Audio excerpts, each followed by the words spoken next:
اعوذ باللہ من الشیطان الرجیم بسم اللہ الرحمن الرحیم صلی اللہ علی سیدنا محمد وآلہ الطاہرین۔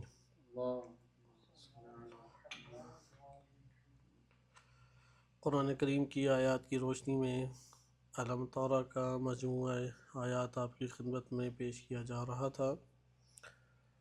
ہم نے گزشتہ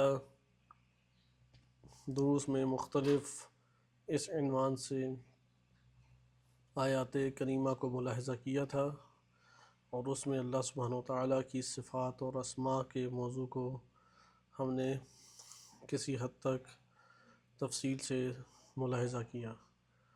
ہماری کوشش ہوگی کہ ہم آج کے درس کو اپنے اس سلسلہ گفتگو کا آخری درس قرار دیں، اور چند راتیں جو ہمارے پاس ماہ مبارک رمضان کی رہ گئی ہیں اس میں آخر الزمان سے متعلق ایک حدیث اس کا مطالعہ انشاءاللہ تعالیٰ کریں، چونکہ موجودہ دور اور موجودہ عصر وہ اس چیز کا تقاضا کرتا ہے کہ ہم اپنے زمانے کے مطابق چلیں اور زمانے کے فتن سے آگاہ ہوں اور اپنے وظیفے اور ذمہ داری کو سمجھیں۔ جیسا کہ کل کا دن القدس کا دن ہے کہ امام خمینی رحمۃ اللہ علیہ کے کہنے کے اوپر امت اسلامیہ نے لبیک کہی، اور یہ ایک نماد کے طور پہ، سمبل کے طور پہ دن جمعۃ الوداع کے موقع پر منایا جاتا ہے، جس میں اصل مقصد مظلوم کی حمایت ہے۔ اور اس کو امام خمینی رحمۃ اللہ علیہ نے واجب کی سطح تک اس کو بیان کیا ہے کہ ہر انسان کا اس میں اختیاری حالت میں شرکت کرنا لازم ہے، تاکہ وہ مسلمانوں کے مسائل سے آگاہ ہو، مسلمانوں میں جو مظلومین ہیں ان کی حمایت کرے، ظالمین کے خلاف اپنی استطاعت کے مطابق قیام کرے۔ اس لیے پوری دنیا میں القدس کے نام سے جو ایک ریلی یا ایک احتجاج برپا ہوتا ہے، ہمیں حتماً اس کا حصہ بننا چاہیے، خصوصاً آج کا دور کہ غزہ میں اس ماہ مبارک میں بھی صہیونی درندگی کے جو نمونے تھے بمبارمنٹ کی صورت میں سامنے آئے، لہٰذا سراپا احتجاج بننا ہماری ذمہ داری ہے۔ امت اسلامیہ کا ہر فرد اس حوالے سے ایک وظیفہ رکھتا ہے، ذمہ داری رکھتا ہے، اور اس کی حد اقل ذمہ داری یہ ہے کہ القدس کے ان جلسوں اور مظاہروں اور احتجاج میں وہ اپنی وجودی شرکت کو یقینی بنائے، چونکہ وہ اس کی مثال اس سیسا پلائی ہوئی دیوار کسی ہو جائے گی کہ جو دشمن کو روکتی ہے۔ اس دیوار کا ایک جز اور ایک حصہ ہمارا وجود بھی بے توفیق الہی قرار پائے گا۔ لہذا یہ ہمارے پاس ذمہ داریوں کے باب سے ایک آتا ہے، جو روز جمعہ بھی ہے، اور 3 دن ظاہراً ہمارے پاس باقی رہ گئے ہیں ماہ مبارک رمضان کے اختتام کے۔ پڑھنے کے لیے، سمجھنے کے لیے بہت ساری چیزیں ہیں، خصوصاً دعائے الوداع جو امام سجاد علیہ السلام کی ہے وہ قابل شرح ہے، اس کی شرح ہونی چاہیے، اور اس کے مطالب کو بیان کرنا چاہیے، مختلف طرح پوسٹر بنا کے، بینر بنا کے اسے نشر کرنا چاہیے۔ یہ تعلیمات امام سجاد علیہ السلام میں سے ہے۔ لہذا شب جمعہ کی رات آج، جیسا کہ آپ ملاحظہ کر رہے ہیں، آج شب جمعہ کی رات ہے۔ اللہ تعالی ہمارے اور آپ کے تمام مومنین کے مرحومین کی مغفرت فرمائے، ان کے اوپر اپنی رحمت نازل فرمائے، شہداء کے درجات کو بلند فرمائے، اور ہمیں ان شہداء میں سے قرار پانے کی توفیق عنایت فرمائے کہ ماہ مبارک رمضان میں سے، اور اسی طرح دیگر دعاؤں میں یہ وارد ہوا ہے کہ اللہ تعالیٰ اس ماہ کی راتوں میں ہمارا شمار سعداء میں فرما دے، سعادت مندوں میں کر دے، اور ہماری روح کا شمار شہداء میں قرار دے دے۔ یہ حوصلہ اللہ تعالیٰ دے، یہ توفیق ہمیں عطا فرمائے، کیونکہ موت کا سب سے خوبصورت ترین منظر جو اللہ تعالیٰ کو محبوب ہے وہ موت شہادت ہے، شہادت کی زندگی کو پانا ہے۔ تو یہاں پہ ہمارے پاس یہ الوداع امام سجاد علیہ السلام کی جو دعا ہے، خدا توفیق دے کہ ہم اسے پڑھ سکیں، چونکہ راتیں ہمارے پاس موجود ہیں، اگرچہ کامل سردیوں کی راتیں نہیں ہیں، لیکن اتنی مختصر بھی نہیں ہیں کہ جیسا گرمیوں کی وسط میں وہ راتیں مختصر ہوا کرتی تھی، اس لیے نماز شب کی بھی فرصت بہترین موجود ہے اور اس دعا کی بھی فرصت موجود ہے۔ دعا کے بڑے خوبصورت کلمات ہیں، بڑے عمیق اور دلوں سے تعلق پیدا کرنے والے کلمات۔ دعائے الوداع ہے کہ ماہ مبارک رمضان کو خدا حافظ کہنا۔ آج ہم الحمدللہ اپنے جس آیت کو آج مطالعہ کر رہے ہیں، اور بھی کئی آیات تھیں، جیسے کہ آپ نے دیکھا کہ ہم کوئی 10 یا اس سے لگ بھگ آیات کو پڑھ سکے ہیں۔ جس آیت کا آج ہم نے انتخاب کیا ہے وہ آیت کریمہ سورہ فرقان آیت نمبر 45 ہے۔ آیت نمبر 45 میں ارشاد باری تعالی ہوتا ہے: أَلَمْ تَرَ إِلَىٰ رَبِّكَ كَيْفَ مَدَّ الظِّلَّ وَلَوْ شَاءَ لَجَعَلَهُ سَاكِنًا ثُمَّ جَعَلْنَا الشَّمْسَ عَلَيْهِ دَلِيلًا، کہ کیا آپ نے نہیں دیکھا کہ اپنے رب کی طرف، أَلَمْ تَرَ إِلَىٰ رَبِّكَ، کیا آپ نے اپنے رب کو نہیں دیکھا کہ کیسے اس نے سائے کو پھیلایا ہے، مد الظل، کیسے سائے کو پھیلایا ہے، وَلَوْ شَاءَ، اگر اللہ کی مشیت ہوتی تو وہ اس کو ساکن بنا دیتا، ثُمَّ جَعَلْنَا الشَّمْسَ عَلَيْهِ دَلِيلًا، اور اس کے اوپر سورج کو وہ دلیل قرار دے دیتا۔ یا یہ بھی ہو سکتا ہے ثُمَّ کا عطف اگر ہم کریں مد الظل، کہ اللہ نے سائے کو پھیلایا اور اس کے اوپر سورج کو کیا ہے، دلیل قرار دیا، رہنما قرار دیا، یعنی سورج کی وجہ سے یہ سایہ بنتا ہے، سایہ خود کوئی حیثیت اور وقت نہیں رکھتا۔ یہ آیت کریمہ در حقیقت گزشتہ آیات کا ایک نچوڑ ہے۔ ہم اس سے پہلے والی چند آیات کو مطالعہ کر لیتے ہیں کہ تقریباً 10 کے قریب آیات ہیں، ان آیات کا یہ نتیجہ ہے کہ اللہ کی قدرت اور فعل خدا جو اس دنیا کے اندر ظاہر اللہ تعالیٰ فرما رہا ہے۔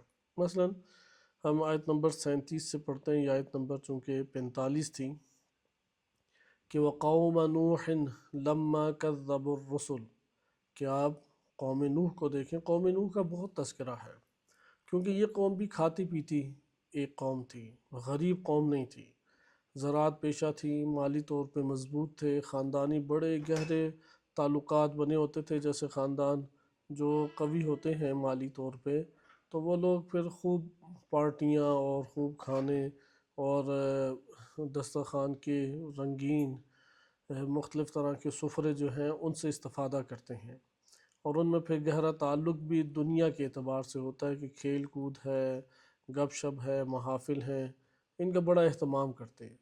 تو قوم نوح علیہ السلام کہ آپ نے مسجد کوفہ دیکھی ہوگی، وہاں پہ ان کا گھر تھا، اور عراق صدیوں سے زرخیز زمین ہے جہاں پہ کھیتی باڑی اچھی ہے۔ کھیتی باڑی اچھی ہونے کا مطلب ہے مویشی بھی ادھر خوب ہے، کھانے پینے کی بھی چیزیں وافر مقدار میں ہیں، کھیل کود انہوں نے اپنے خود بنائے ہوتے تھے، اور گھروں میں تعلقات ان کے بڑے اچھے استوار ہوتے ہیں، چونکہ غربت ہے کہ جو ایک گھرانے کو دوسرے گھرانے سے جدا کر دیتی ہے۔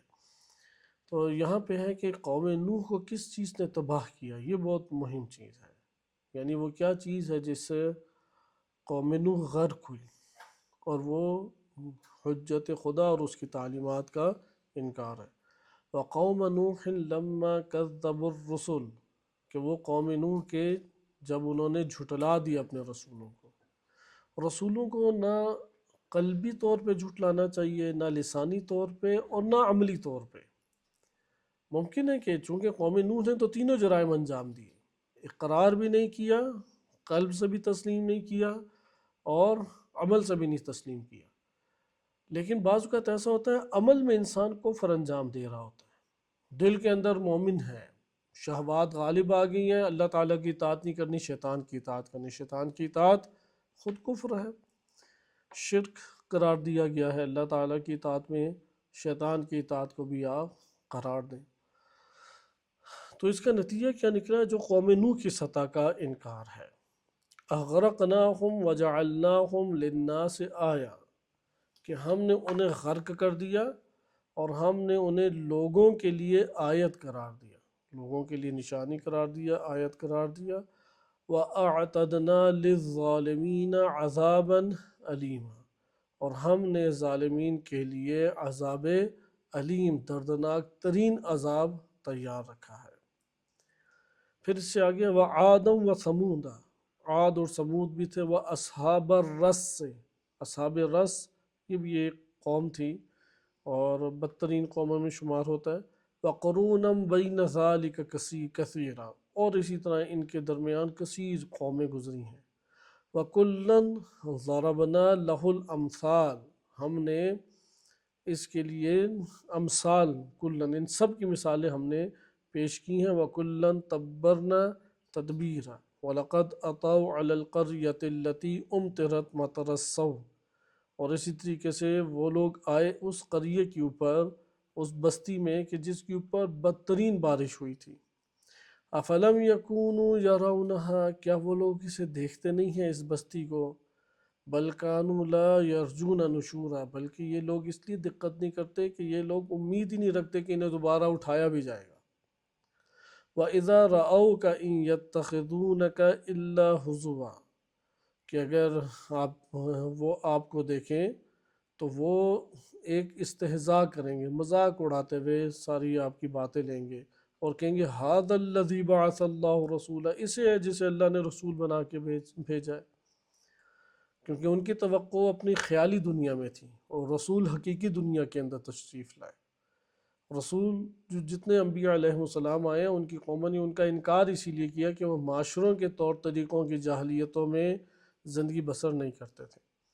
آگے اگلی آیت دیکھیں آپ، ان کاد لیضلنا عن آلہتنا لولا ان صبرنا علیہا فسوف یعلمون حتی یرون العذاب من اضل سبیلا۔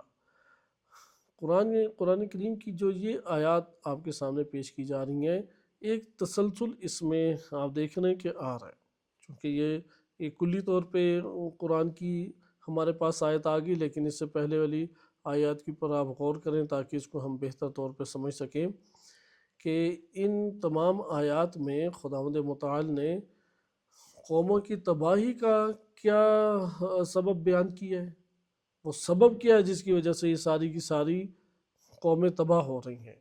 آپ فوراً اسے اقرار کریں گے کہ ان کی تباہی کا اصل سبب کیا ہے، کیونکہ یہ قومیں جو ہیں یہ در حقیقت خداوند متعال کی تعلیمات اور اللہ سبحانہ وتعالیٰ کی ہدایت کے منکر ہو رہی ہیں۔ یعنی ان کے بنیادی نکات گمراہی کیا چیز ہمارے پاس ابھر کے آ رہے ہیں کہ یہ انکار جو انہوں نے اللہ سبحانہ وتعالیٰ کی عبادت کا کیا ہے، اللہ تعالیٰ کی تعلیمات کا انکار کیا ہے، اس دنیا کے اندر ہمیشگی کے نظریے کو اپنے طور پہ انہوں نے اختیار کیا ہے۔ لہٰذا اب نتیجہ آور ہمارے پاس آیات آ رہی ہیں کہ جو بنیادی طور پہ بیان کر رہی ہیں کہ جب سرکش بنے گا تو اس کے اندر کے تقاضے اور بیرونی تقاضے کیسے ہوں گے، کہ ان کاد لیضلنا عن آلہتنا، کہ وہ تو قریب تھا کہ یعنی اب رسول کے بارے میں دیکھیں کیسے وہ جو بھی نبی آیا پہلے انہوں نے کہا کہ جب بھی وہ آپ کو دیکھتے ہیں، ادھر نبی صلی اللہ علیہ وسلم بھی مراد ہے اور رسول سے آپ مراد کوئی بھی نبی لے سکتے ہیں، چونکہ ہر نبی کے ساتھ یہ عمل انجام پایا ہے کہ اس کی قوم نے اس کو مثلا تذلیل کی ہے، اس کی قوم نے برا بھلا کہا ہے، اور جو بھی انبیاء علیہ السلام کی تعلیمات کو لے کر آئے گا، آج کے دن بھی میں ہوں، آپ ہوں، کوئی اور ہو، اگر وہ ایک ایسے معاشرے کے اندر ان تعلیمات کو پھیلاتا ہے کہ وہ معاشرے والے دل سے ان باتوں کو قبول نہیں کرتے، عمل کی دنیا میں انہیں نہیں لاتے، وہ ہمیں اسی طرح سے قرار دیں گے۔ آپ کہیں گے فحاشی نہ کرو، بدحجابی نہ کرو، یہ موسیقی حرام مت لگاؤ، فحاشی کی طرف مت جاؤ، سود مت کھاؤ، فلاں فلاں کام نہ کرو، تو یہاں پہ ہم دیکھیں گے کہ مقابلے میں ہمیں سننے رویے دیکھنے پڑ جائیں گے۔ وہ زیادہ طاقتور ہوں گے تو اپنا مزاج دکھائیں گے، اس سے بھی زیادہ قدرت مند ہوں گے تو برملا مخالفت مول لیں گے، اس سے بھی زیادہ توہین باقاعدہ کرنے لگ جائیں گے۔ یہی انبیاء علیہ السلام کے ساتھ ادھر ہوا کہ یہ نیچے تک آپ کے سامنے جو آیات آ رہی ہیں کہ قوم نوح کا ہے، عاد ہے، ثمود ہے، اصحاب رس ہے اور دیگر قومیں ہیں، یعنی یہ سنت الہی ہے، یہ قانون الہی ہے۔ زمین جب بنے گی نسلوں کے اوپر اور خاندانوں کے اوپر یہ آزمائش آ جائے گی، ہر خاندان میں یہ آزمائش برپا ہو جائے گی۔ لہٰذا دیکھیں کہ ان کا نظریہ کیا تھا کہ جب بھی وہ آپ کو دیکھتے ہیں، نبی صلی اللہ علیہ وسلم کو دیکھتے ہیں تو مذاق اڑانے لگتے ہیں، صحیح؟ یتخذون کا آپ کی طرف آتے ہیں، آپ کو لیتے ہیں، لیکن کیا الا ہزوا، مذاق اڑاتے ہوئے۔ یعنی رسول صلی اللہ علیہ وسلم جیسی شخصیت لوگوں کے درمیان ہو، اللہ کی رہنمائی کر رہی ہو، ان کو امراض سے نجات دے رہی ہے، جہنم کی آگ سے چھٹکارا دے رہی ہے، اور یہ کیا کر رہے ہیں؟ مذاق اڑا رہے ہیں۔ اور کیا کہتے تھے کہ یہ ہے جسے خدا نے ہمیں رسول بنا کے بھیجا ہے، اسی کو بھیجنا تھا کوئی۔ کہتے ہیں کہ یہ دیکھو بالفاظ دے کر اگر ہم محاورتی زبان استعمال کریں کہ مشرکین جو تانا دیتے تھے محاورتی زبان، یہ منہ اور مسور کی دال، محاورہ بنتا ہے نا ہمارے ہاں کہ یہ منہ اور مسور کی دال، کہ یہ ہمیں آ کے سکھائے گی۔ تو اس طرح سے نبی صلی اللہ علیہ وسلم کا نعوذ باللہ مذاق اڑایا کرتے تھے۔ اَهَذَا الَّذِي بَعَثَ اللَّهُ رَسُولًا، مثلا حضرت موسیٰ علیہ السلام پھٹے پرانے کپڑوں کے ساتھ، گرد آلود پورے بدن اور بالوں کے ساتھ، ایک عصا پکڑ کے غریب فقیر حالت میں پھٹی ہوئی چپل پہن کے جب فرعون کے پاس گئے اور کہا کہ یہ بادشاہت میرے حوالے کر دو، مجھے تم اور میرے اور تمہارے رب نے بھیجا ہے، تو اس نے بھی اسی طرح کے تانے دیے۔ اس نے تو کہا کہ یہ دیکھو کوئی دماغی مسئلہ، نعوذ باللہ مجنون مجھے محسوس ہوتا ہے، یہ کون آ گیا ہے کہ یہ ہمارا اس رب نے بھیجا ہے، جس رب کو کہتا ہے کہ یہ پورے عالمین کی قدرت اس رب کے پاس ہے، تو وہ رب اسے دو کپڑے نہیں سلے ہوئے بہترین دے سکا۔ اب یہ اللہ تعالیٰ کی طرف سے آزمائش ہے خطبہ قاسیہ میں، جیسے امام علی علیہ السلام نے فرمایا ہے۔ لہذا ہمارے پاس کسی بھی فرد کی حقارت کا معیار گناہ ہے، خود وہ برا نہیں ہے۔ حقارت کی چیز کیا ہے؟ وہ تو ہرس بری ہے، بچہ کر رہا ہو یا میں کر رہا ہوں، ہرس بری ہے۔ ہرس کا اظہار کوشش کریں نہ کریں، خود ذلت میں انسان جاتا ہے۔ نفس بڑے طریقے سے ابھارتا ہے ہرس میں کہ یار دیکھو تمہارے ساتھ ظلم ہو گیا، تم یہ کیا وہ کیا فلاں کیا، بس ہم اپنی بات کریں، تم نے اتنے کام کیے، اس طرح کیا فلاں کیا، یہ تو حق اب تمہارا بنتا ہی تھا نا۔ نفس بڑی چالاکی سے حریص بناتا ہے۔ اسی طرح نفس بڑی چالاکی سے متکبر بناتا ہے، دیکھو تمہاری تو کوئی قیمت ہی نہیں ہے، تمہیں لفٹ ہی نہیں کراتا وہ، نہ تمہارا احترام کرتا ہے، نہ تم لوگوں سے صحیح بات کرتا ہے، تو تم لوگ ہی اس کی خالی پیچھے پڑے گے۔ ایک تکبر کا احساس اندر دلاتا ہے۔ ان سب چیزوں سے محفوظ رہنے کا حل یہی ہے کہ انسان اللہ کے لیے کام کرے، انما نطعمکم لوجہ اللہ۔ اچھا ادھر وہ تقاضے ختم نہیں ہوتے جو مد مقابل سے ہمیں چاہیے، یہ بھی یاد رکھیں، چونکہ ایک بندے سے اصلاح نہیں ہوتی معاشرے کی، ہر دو طرفہ اصلاح کی لازم ہے۔ اس لیے جو مد مقابل ہے وہ اپنی جگہ پر اس کے تقاضے وہ جب تک نہیں اپنے صحیح کرے گا تو ماحول میں درستگی پیدا نہیں ہوگی۔ خاندانی لڑائی جھگڑے بھی اسی طرح کے ہوتے ہیں، مثلا ایک طرفہ صبر ہو رہا ہے، ایک طرف سے اصلاح کر رہا ہے، اب اگلا نہیں اصلاح کرے گا تو وہ تلخی قائم رہے گی۔ لیکن ہم یہ نہیں کر سکتے چونکہ وہ اصلاح نہیں کر رہا میں بھی نہ کروں، یہ گھاٹے کا سودا ہے، صحیح؟ چونکہ وہ درست نہیں ہے تو میں بھی درست نہ ہوں، یہ بالکل گھاٹے کا سودا ہے۔ ایسا یہ حساب کتاب ان زمانے جاہلیت کے لوگوں میں بھی تھا، ان کی نگاہ بھی یہی ہوتی تھی کہ حد اقل کوئی بڑی گاڑی ہو، بلٹ پروف ہو، بے شک کالے شیشے نہ ہو، سفید ہی ہو جائیں، لیکن گاڑی تو بڑی ہو، بے شک رینٹ پہ لے کے آ گیا ہو لیکن گاڑی بڑی ہونی چاہیے، خطابت جوشیلی اور جسے شعلہ بیان ہونا چاہیے۔ شعلہ بیان کہ ایک ایسا بیان جو شعلے بھڑکا دے ہر ایک کے دل میں، اسے کہتے ہیں شعلہ بیان۔ ہزار بندے بیٹھے ہوئے ہیں، ہزار کے ہزار بندے وہ اٹھ اٹھ کے واہ واہ کر رہے ہوں، یہ کہتے ہیں شعلہ بیان، کہ اس کے شعلہ بیان ہوگا، ورنہ یہ کس کام کاج کا ہے۔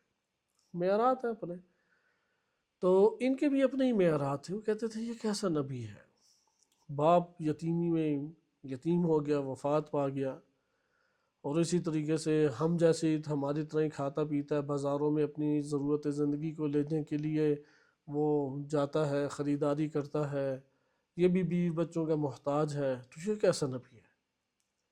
اس لیے وہ اس خصوصیات کے نبی کو قبول نہیں کرتے تھے۔ اور یہ آپ خود بھی دیکھیں گے، آپ ایک دفعہ مہمان خصوصی بن کے محفل میں جاتے ہیں، ضروری نہیں عالم ہو، غیر عالم بھی ہو، مہمان خصوصی بن کے جاتا ہے، اس نے اپنے طور پہ پینٹ کوٹ صحیح پہنا ہے، خوشبوئیں لگائی ہیں، بوٹ چمکیلے پہنے ہیں، اور ایک پرسنالٹی کے ساتھ چلا جاتا ہے۔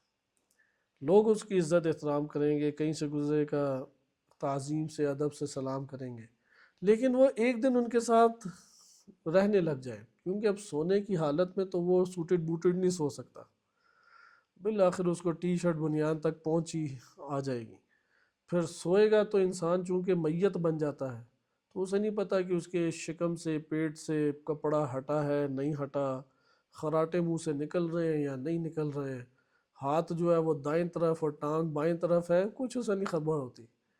تو اس منظر کو دیکھ کے جو اگلا بندہ نا، سارا روب اس کے دل سے بھاگ جاتا ہے، پھر وہ یہ دیکھتا ہے یہ بھی بیچارہ اٹھ کے کھانے پینے کے لیے ناشتے کے لیے ہماری طرح لائنوں میں ہی کھڑا ہے، اس نے بھی چائے پینی ہے، اس نے بھی کوئی پھل فروٹ لینا ہے اور سبزی وغیرہ لے کے گزارا کرنا ہے۔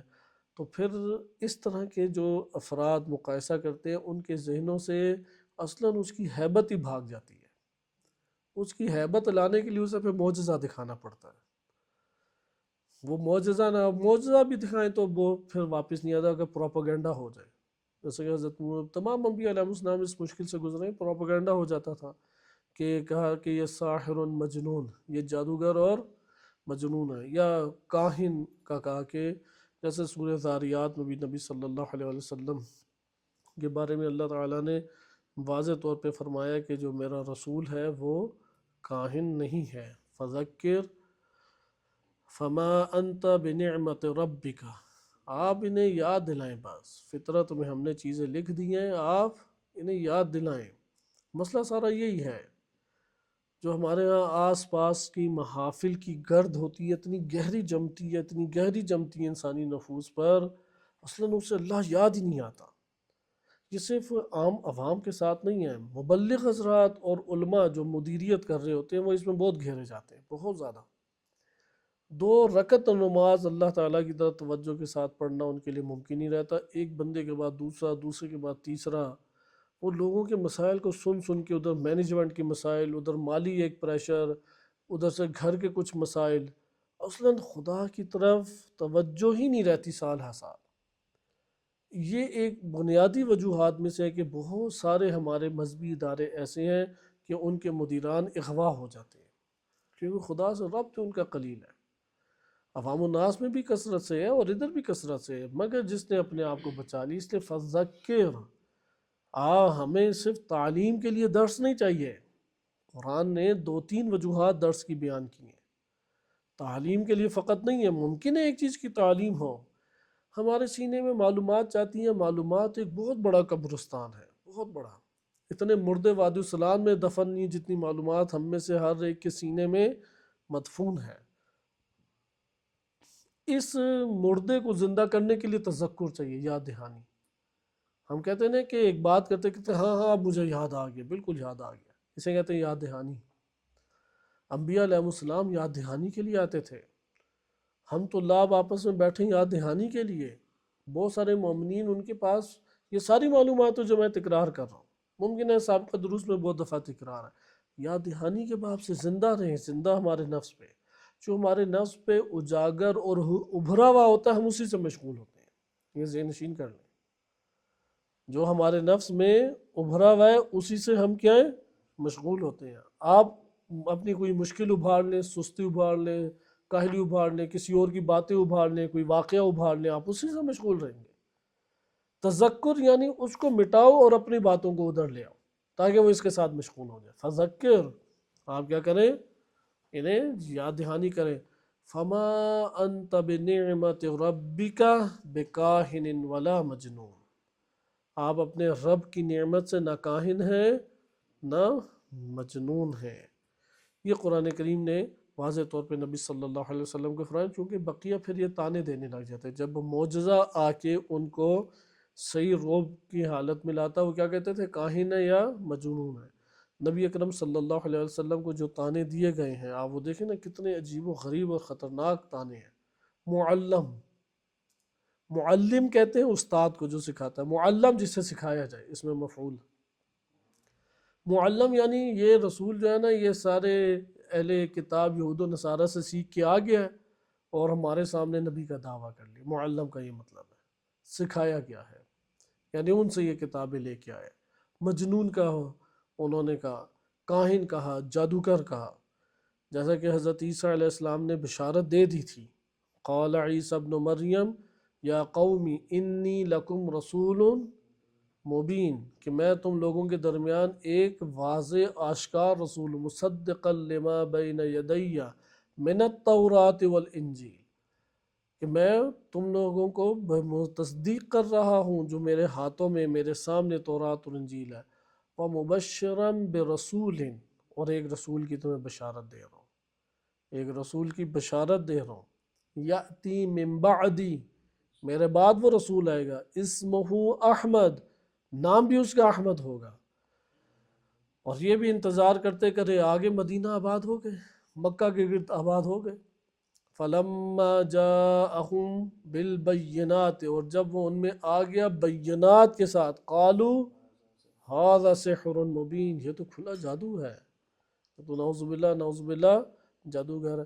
آج کے دور میں بھی یہ تعصب کی جو فضا ہے، بالفرض آج کے دور میں بھی کوئی ایسا معجزہ یا کرامت کرے، بالفرض شیعہ ہے، کرامت لے آئے اور اس میں نبی صلی اللہ علیہ وسلم آ کے سب کو آواز سنائی دی کہ یہ حق ہے علی ابن ابی طالب علیہ السلام کی ولایت، سارے کیا کہہ دیں گے پھر؟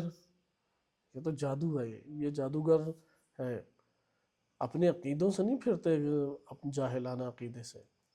ایسا ادھر بھی آپ نے دیکھا کہ نبی صلی اللہ علیہ وسلم کا اس طرح تمسخر اڑایا کرتے تھے، اَهَذَا الَّذِي بَعَثَ اللَّهُ رَسُولًا، یہ ہے وہ جسے رسول نے بھیجا، إِن كَادَ لَيُضِلُّنَا عَنْ آلِهَتِنَا، قریب ہے یہ شخص تو ہمیں ہمارے خداؤں ہی سے دور کر دے، صحیح ہے، یہ شخص ہمارے الہ سے ہمیں بہکا دے گا اگر ہم اپنی اس پرستش کے اوپر، ان الہ کے اوپر ثابت قدم نہ رہے، لولا ان صبرنا علیہا، اگر ہم نے اپنے آلہہ کے اوپر، آپ دیکھیں کہ یہ نہ سمجھیں کہ صرف مومن ہے کہ جو استقامت دکھاتا ہے، کافر کفر پر استقامت دکھاتا ہے تو کفر بھی قائم رہتا ہے۔ کیا کہتے ہیں؟ لولا ان صبرنا علیہا، اگر ہم نہ ان آلہہ اور خداؤں کے اعتقاد کے اوپر صبر کرتے تو یہ شخص تو ہمیں گمراہ کر چکا تھا۔ بالکل اسی طریقے سے حضرت نوح علیہ السلام، چونکہ نوح علیہ السلام کے دور میں تازہ دوبارہ سے طوفان کے بعد شرک شروع ہوا، ان کے دور میں کیا کہا کرتے تھے کہ حضرت نوح علیہ السلام نے خود بیان کی ہے سورۃ نوح میں، سورۃ نوح اول سے آخر تک نوح علیہ السلام کی تعلیمات پر ہے۔ وَمَكَرُوا مَكْرًا كُبَّارًا، بہت ہی بڑا انہوں نے چال چلی ہے، حضرت نوح علیہ السلام کہتے ہیں بہت بڑے مکار ہیں، یعنی اس قدر بڑی چال، چونکہ کھاتے پیتے جو افراد چالیں چلتے ہیں نا تو وہ ہوتی بھی بڑی سنگین اور بھاری چالیں ہیں۔ وَقَالُوا لَا تَذَرُنَّ آلِهَتَكُمْ، دیکھو تم لوگوں نے اپنے الہ کو نہیں چھوڑنا، وَلَا تَذَرُنَّ وَدًّا وَلَا سُوَاعًا وَلَا يَغُوثَ وَلَا یعوق ولا یغوث و یعوق نصرا، کہ تم لوگوں نے قالوا لا تذرن آلہتکم، اپنے الہوں کو مت ترک کرو، ولا تذرن ودا، ودا ایک بت کا نام بعد میں پڑ گیا، ایک شخص آیا اس نے اپنے طور پہ قیام کیا کافرین کے درمیان، اور اس کی وجہ سے یعنی ان کے درمیان ممکن ہے کہ یہ اچھے افراد کے نام ہوں، بعد میں ان کی خدائی کا دعویٰ کر لیا گیا ہو، کہ 5 انہوں نے بتوں کے نام لیے، لا تذرن ودا ولا سواع ولا یغوث و یعوق و نصرا، صحیح ہے۔ پھر کیا ہوگا؟ حضرت نوح علیہ السلام کے جملہ تھا وَأَضَلُّوا كَثِيرًا، انہوں نے کثیر کو اللہ گمراہ کیا، کثیر کو گمراہ کیا، وَلَا تَزِدِ الظَّالِمِينَ إِلَّا ضَلَالًا، ان ظالمین کو یہ پروردگار فقط اور فقط تو گمراہ کر، ان کی گمراہی میں اور اضافہ کر دے۔ وہاں پہ بھی حضرت نوح علیہ السلام کا تذکرہ ہے۔ اور پھر یہ کیا کہ جب وقت آخر دوبارہ آیا اور اللہ نے انہیں غرق کیا، اور آگے بیان ہے حضرت نوح علیہ السلام کا ہی یہ تھا تقاضا کہ پروردگار ان سب کے سب کو تو ہلاک فرما۔ تو یہاں پہ بھی یہ دیکھیں کافرین کی اپنے اندر، اس لیے ہر درمی جو ہے نا، ہر درمی ہمیشہ وہ لازم نہیں ہے کہ حق کے اوپر ہی ہو۔ کافر بھی بہت ہر درمی دکھاتے رہے ہیں، جیسے ادھر آپ نے دیکھا کہ ان کاد لیضلنا عن آلہتنا لولا ان صبرنا علیہا، اگر ہم نے اس کے اوپر صبر نہ کیا تو یہ ہمارے الہوں سے ہمیں گمراہ کر چکا ہوتا ان قریب۔ وسوف یعلمون حین یرون العذاب من اضل سبیلا، یہاں پہ اب اللہ تعالیٰ فرماتا ہے کہ جب یہ لوگ عذاب کو دیکھیں گے، سوف یعلمون حین یرون العذاب، جب عذاب کو دیکھیں گے تب انہیں عنقریب پتہ لگے گا کون زیادہ کھلی گمراہی میں تھا۔ اس کے بعد بہت اہم آیت ہے یہ آیت، ہمیں اپنے نفس کے اندر بہت دہرانی چاہیے۔ ان سب آیت کا نچوڑ ہے جو ہم علم ترا کے نام سے پڑھ رہے ہیں، ان سب آیات کا۔ اَرَأَيْتَ مَنِ اتَّخَذَ إِلَٰهَهُ هَوَاهُ، کیا آپ نے دیکھا کہ اس شخص کو جس نے اپنے ہوائے نفس کو کیا بنا دیا ہے؟ الہ، یعنی وہ عملاً پوجتا کس کو، عبادت کس کی کرتا ہے؟ اپنے نفس کی۔ أَفَأَنْتَ تَكُونُ عَلَيْهِ وَكِيلًا، کیا آپ اس کے ذمہ دار ہو سکتے ہیں؟ ہرگز نہیں، یعنی آپ کا وظیفہ ان لوگوں کی ذمہ داری نہیں ہے، لیکن ایک افراد ہیں کہ جو ہوائے نفس کا شکار ہے اس دنیا کے اندر، ایک طبقہ ہے۔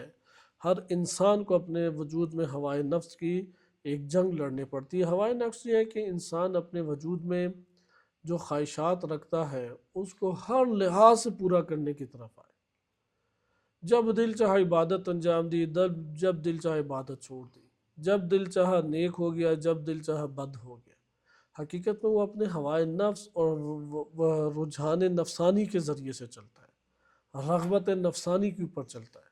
لہذا اللہ سبحانہ وتعالیٰ کو ہوائے نفس کی اساس کے اوپر کچھ قبول نہیں ہے، اور قرآن نے اس چیز کو ذکر بھی کیا ہے کہ تم لوگ ہوائے نفس کا شکار نہ ہو۔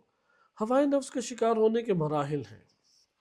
سورہ طٰہٰ آیت نمبر 81 کا ملاحظہ کریں، کُلُوا مِن طیبات ما رزقناکم، ہم نے جو تمہیں پاکیزہ رزق دیا ہے اس سے کھاؤ پیو۔ وَلَا تَطْغَوْا فِيهِ، طاغوتیت مت دکھاؤ۔ کھانا پینا ادھر کنایا ہے، یعنی اپنے بیوی بچوں اور گھر بار کے اندر رہنا اور اپنی لذات کو پورا کرنا ٹھیک ہے، لیکن طیبات حلال طریقے سے کھاؤ، اور اس میں طاغوتیت نہ دکھاؤ۔ طاغوتیت یہ ہوگی کہ اسراف کرنا یا حرام کے دائرے میں آ کے خرچ کرنا۔ اگر تم نے طاغوتیت دکھائی فَيَحِلَّ عَلَيْكُمْ غَضَبِي، تو میرا غضب تمہارے اوپر کیا ہو جائے گا؟ حلال ہو جائے گا۔ وَمَن يَحْلِلْ عَلَيْهِ غَضَبِي فَقَدْ هَوَاهُ، میرے غضب کا جو شکار ہو جاتا ہے وہ ہوائے نفس کا شکار ہو جاتا ہے۔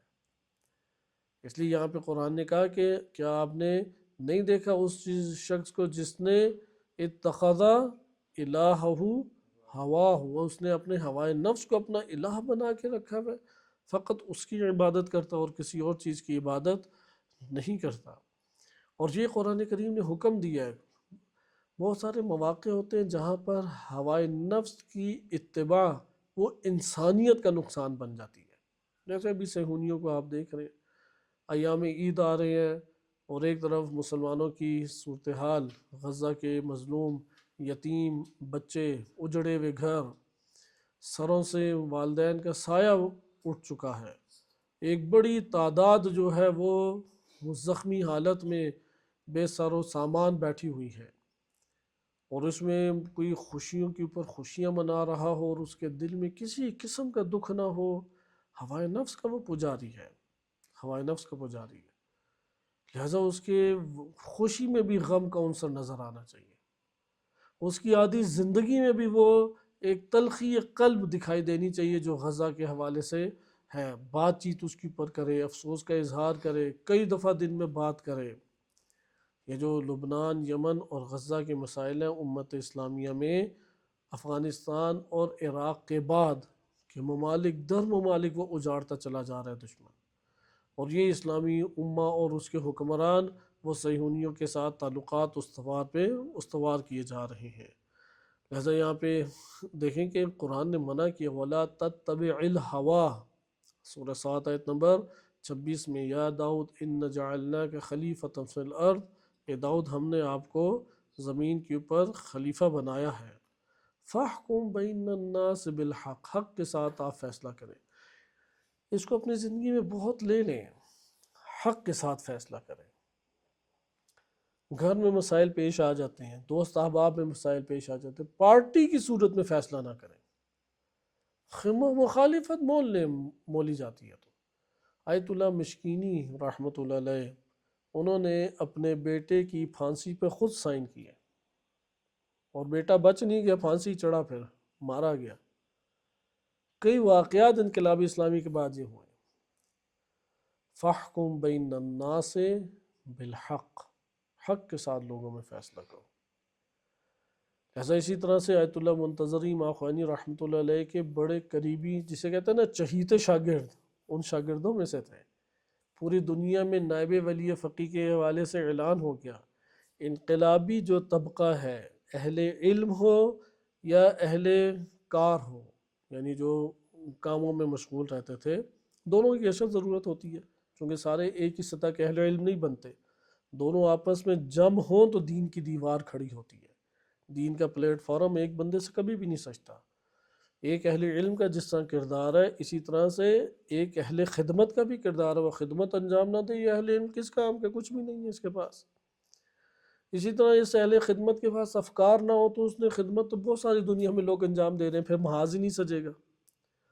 لہذا دونوں کا باہمی تعاون کرنا لازم ہے، تعاونوا علی البر والتقوی۔ تو آیت اللہ منتظری کے دور میں انقلابی طبقہ اور اہل خدمت و اہل کار اور اہل جہاد، ان میں سے کوئی تصور نہیں کرتا تھا کہ آغا منتظری کے علاوہ کوئی اور ولی فقیہ بن سکتا ہے، اتنی مقبولیت تھی ان کی۔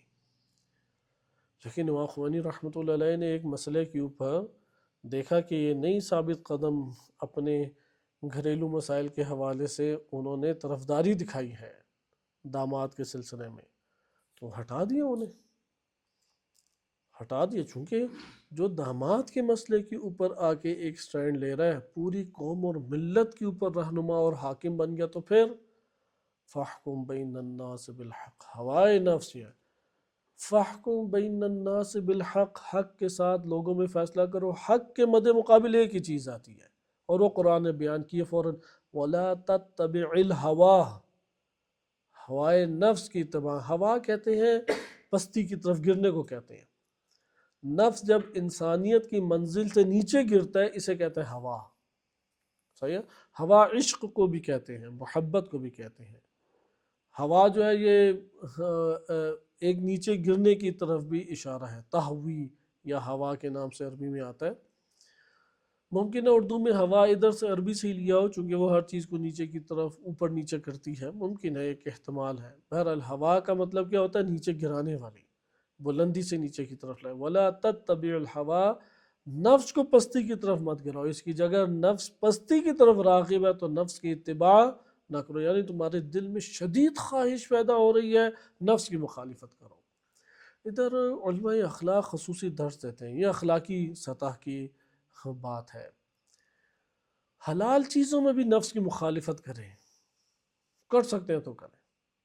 مثلا نفس کہہ رہے کہ سو جاؤ، آج کیا نماز شب ہمیشہ پڑھتے ہی ہو، ٹھیک ہے ایک دن چھوڑ دی تو کیا ہوگا، ازالہ کر لیں، قضا پڑھ لینا، تازہ تازہ اسی طرح کا نفس بیان کرتا ہے۔ 2 رکعت نماز فجر کی کیا پڑھ کے کرنے ہیں، واجب تو 2 ہی رکعت ہے، نہ کوئی اجبار ہے، کوئی مجبوری ہے، کسی نے ضروری قرار دیا ہے، مستحب ہے، چھوڑ سکتے ہیں، اس میں کیا ہے۔ یہاں سے نفس کی باتیں شروع ہوتی ہیں، آہستہ آہستہ وہ لے جاتا ہے۔ نفس ابھارتا ہے ایک دفعہ، کیا ہے کہ دیکھو تقاضا تو کر لو نا، کیا ہے اس میں، چلو ایک دفعہ ہی گناہ کرنا ہے نا، بعد میں معافی مانگ لیں گے، معذرت خواہی کر لیں گے۔ ہوا وہ ادھر سے ذلت کی طرف جاتا ہے، ادھر ہے کہ اپنے نفس کی مخالفت کرے۔ اچھا یہ بات منوانے کا عادی کیسے بنتا ہے؟ حلال میں جب ہمیشہ نفس کی اتباع کرتے رہتے ہیں، وہ حرام میں بھی اتباع کرا لیتے ہیں۔ جیسے بچہ ہوتا ہے نا، وہ جائز چیزوں میں تقاضا کر کر کے منواتا ہے، تو غلط چیز میں بھی والدین کو منانے کے اوپر اصرار شروع کر دیتا ہے۔ نفس بھی اسی طرح ہے۔ اس لیے حلال چیزوں میں نفس کی جب مخالفت کریں گے اور ایک وقت آئے گا کہ نفس اب ڈر جائے گا مطالبہ کرتے ہوئے، ہم سے ہی ڈرے گا، ہمارا ہی نفس وہ کہے گا کہ اس سے مطالبہ کیا، پتہ نہیں یہ مانتا یا نہیں مانتا، پھر مجھے اس نے 2 رکعت نمازیں پڑھانے پہ لے آنا ہے۔ لہذا حلال چیزوں میں بھی مخالفت کرتے رہیں، بعض اوقات حلال چیزوں پہ بھی مخالفت کرتے رہیں تاکہ حرام چیزوں میں نفس ہم سے اپنی اتباع نہ کرا سکے۔ اس کے علاوہ ہمارے پاس نہیں چاہ رہا کوئی، ہم ٹوٹکوں کے انتظار میں رہتے ہیں کہ اچانک کوئی بجلی ہمارے اوپر پڑے گی، کوئی فرشتہ ہمارے اندر داخل ہوگا اور رک جائیں گے۔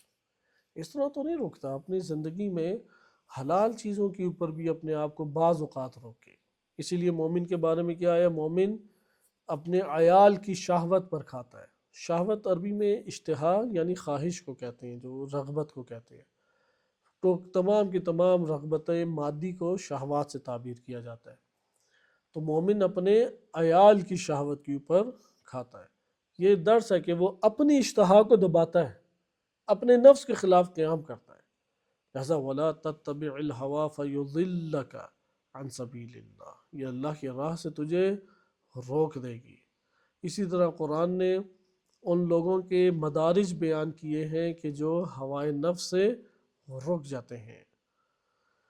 سورہ نازعات میں ارشاد باری تعالیٰ ہوتا ہے، سورہ نازعات میں وَأَمَّا مَنْ خَافَ مَقَامَ رَبِّهِ، جو اپنے رب کے مقام سے ڈرا، وَنَهَىٰ عَنِ النَّفْسِ وَنَهَى النَّفْسَ عَنِ الْهَوَىٰ، اور اس نے کیا کیا، ہوائے نفس سے اپنے نفس کو دور، اپنے نفس کو منع کر دیا، نہیں کی، کس سے نہیں کی، عن الہوا، ہوائے نفس سے۔ فَإِنَّ الْجَنَّةَ هِيَ الْمَأْوَىٰ، جنت ان لوگوں کا ٹھکانہ ہے۔ یہ بہت ایک عجیب چیز ہے، قرآن اس چیز کو بہت واضح طور پہ بیان کر رہا ہے، اور اسی آیت میں بیان کہ فَأَمَّا مَن طَغَىٰ، جس نے طاغوتیت اختیار کی، وَآثَرَ الْحَيَاةَ الدُّنْيَا، اور دنیا کو ترجیح دی۔ دنیا کی ترجیح کے مطالب کو ہم خود غور و فکر کر کے اپنے وجود میں ابھاریں۔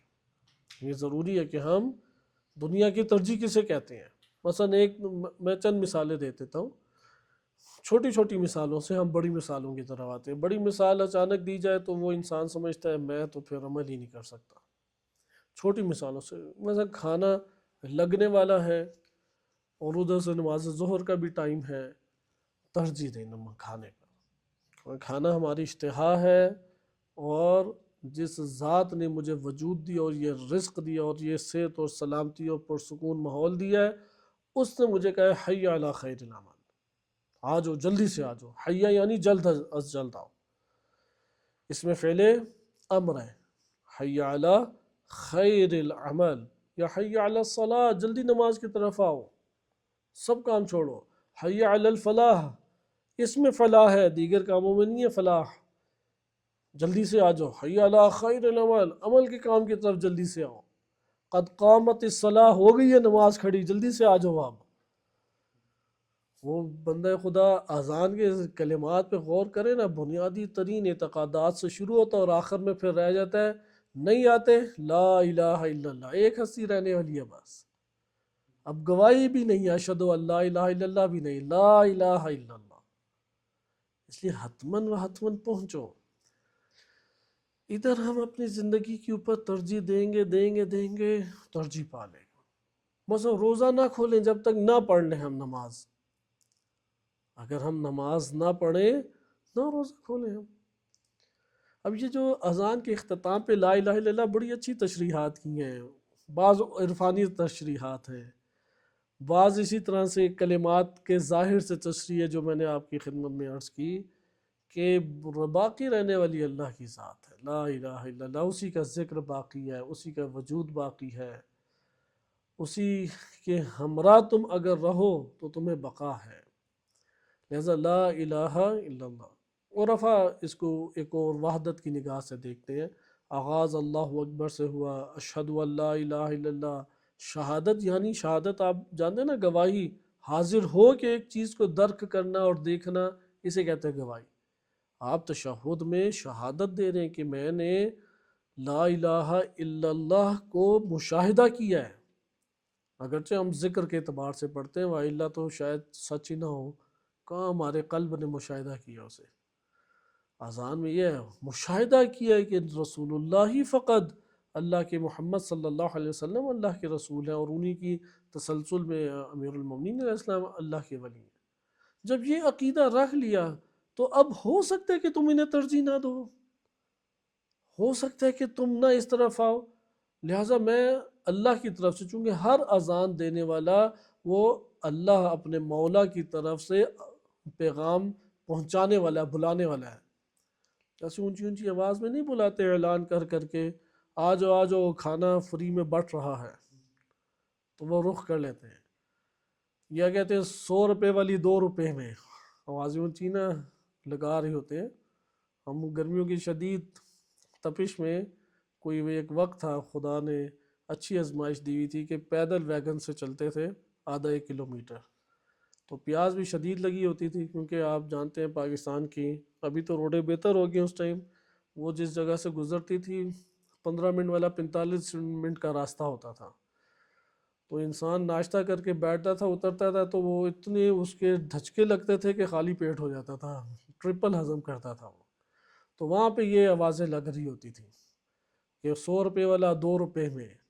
تو بہرحال میں تو آج تک اس لیے نہیں پیش سکا کہ مجھے یہ ٹیکنالوجی ہضم نہیں ہوئی کہ یہ جو انہوں نے حاصل کی ہے، چوکوں پہ کھڑے ہو گئے ٹیکنالوجی، کہ خالص انار 100 روپے والا 2 روپے میں، تو 2 روپے میں کیسے آ جاتا ہے؟ وہ اسی تعجب میں ابھی تک گرفتار ہیں اور تعجب کی وجہ سے نہیں پی سکے۔ بہرحال بعض اوقات اس طرح کی آوازیں لگ رہی ہوتی ہیں۔ اس اعلان کو کہتے ہیں آذان، اعلان کو کیا کہتے ہیں؟ آذان۔ اس ادھر ہے کہ ادھر آپ دیکھیں کہ قرآن کیا کہہ رہا ہے، جس نے طاغوتیت دکھائی، یعنی نفس اندر سے سرکش ہے، وہ رام نہیں ہو رہا۔ حی علی الصلاح سن رہا ہے، رام نہیں ہو رہا۔ حی علی الفلاح سن رہا ہے، نہیں رام ہو رہا۔ حی علی خیر العمل سن رہا ہے، رام نہیں ہو رہا۔ قد قامت الصلاح سن رہا ہے، نہیں رام ہو رہا۔ طاغوتیت اندر ابھری ہوئی ہے، غفلت میں وہ ڈوبا ہوا ہے اندر۔ وہ جو دنیا کی چمک ہے، آس پاس کے افراد کی باتیں ہیں، اس نے اس کے دل کو تھاما ہوا ہے۔ یہاں پہ کیا وَآثَرَ الْحَيَاةَ الدُّنْيَا، دنیاوی زندگی کو اس نے ترجیح دے دی۔ فَإِنَّ الْجَحِيمَ هِيَ الْمَأْوَى، اس کا ٹھکانہ ہے جہنم۔ ہمارے بعض ذاکروں نے، سب ذاکر تو نہیں کہتے، بعض، البتہ یہاں پہ بعض بڑا حصہ ہے، اکثر کہہ لیں بے شک، انہوں نے بڑی ایک بہترین اندر سے ملغوبہ نکالا اس کا۔ یہ کام کرو طاغوتیت اور مأویٰ والا بھی، اور یہ بھی نہ کام کرو نہى النفس عن الہوا، ہوائے نفس سے نہ بچائے، لیکن اس کے باوجود آپ کا انشاءاللہ فإن الجنۃ هی المأویٰ، جنت آپ کا ٹھکانہ ہے، ہو جائے گا اس کے باوجود۔ تو بڑے پریشان کن بات ہے۔ تو انہوں نے اس کے اوپر پھر اپنی کچھ آوازیں چمکائیں، کچھ حدیثیں اپنے طور پہ بنائیں، کچھ معنی توڑے جوڑے، اور کہا کہ آپ نے بس ایک دفعہ ولایت کا اقرار کیا سیدھا جنت میں۔ یہ قرآن کی آیتیں کسی اور کے لیے ہیں، یہ تھوڑی ہمارے لیے ہیں۔ انہوں نے اس لیے دیکھیں فَأَمَّنْ طَغَىٰ، قرآن واضح کہہ رہا ہے من طغیٰ، جس نے طاغوتیت اختیار کی، سرکشی اختیار کی، اور دنیا کی حیات دنیاوی کو اہمیت دی، فضیلت دی، ترجیح دی۔ فَإِنَّ الْجَحِيمَ هِيَ الْمَأْوَىٰ، یہ ترجیح دینا اصل میں جہنم اندر بناتا ہے، اس لیے اس کو کاٹنا ہے یہ کہ تم ترجیح دے دو۔ یعنی ٹینشن لینی ہے اگر، تو یہ ٹینشن لے کہ میں اپنے نفس کو روکوں اس ہوائے نفس سے۔ باتوں میں مزہ آ رہا ہے محفل کے اندر، سب کو ہی مزہ آتا ہے محافل کے اندر، بڑے جو ہیں وہ بڑے طریقے سے گزارش کرتے ہیں، انسان کو بھاری لگتا ہے انکار کرتے ہوئے، اس لیے اس میں خدا حافظ کہنا نہیں ہوتا، خاموشی سے اٹھ کے آنا ہوتا ہے۔ محافل میں یہ کہ نا اچھا میں چلتا ہوں یہ وہ فلاں، تو پھر تو کوئی نہیں آنے جانے دیتا۔ آداب محفل بھی یہی ہے، آداب محفل بھی یہ ہے کہ آپ اپنے طور پہ ترجیح دیں اور اٹھ کے اس کو قائم کریں کہ جو آپ کی نگاہ میں حق بنتا ہے۔ اس لیے جو اپنے مقام رب سے، رب کے مقام سے ڈرا اور نفس کو ہوا سے اس نے بچایا، اس کا ٹھکانہ کون کیا ہے؟ فَإِنَّ الْجَنَّةَ هِيَ الْمَأْوَىٰ۔ اسی طرح قرآن کریم نے مقام رب ہی کا تذکرہ سورہ رحمان میں بھی کیا ہے، وَلِمَنْ خَافَ مَقَامَ رَبِّهِ جَنَّتَانِ۔ جس نے صرف اللہ سبحانہ و تعالیٰ کی وجہ سے ایک عمل کو انجام دیا، اس کے لیے کیا ہے؟ 2 جنتیں ہیں۔ اس کے بعد آ جاتی ہے بس ہوائے نفس، بہت واضح ہمارے لیے مسئلہ ہے۔ ہوائے نفس کے بعد اگلی آیت دیکھیں، یہ ترتیب سے ہے کس طرح انسان گرتا ہے تو ان قوموں کا اور معاشروں کا کیا تقاضا بن جاتا ہے۔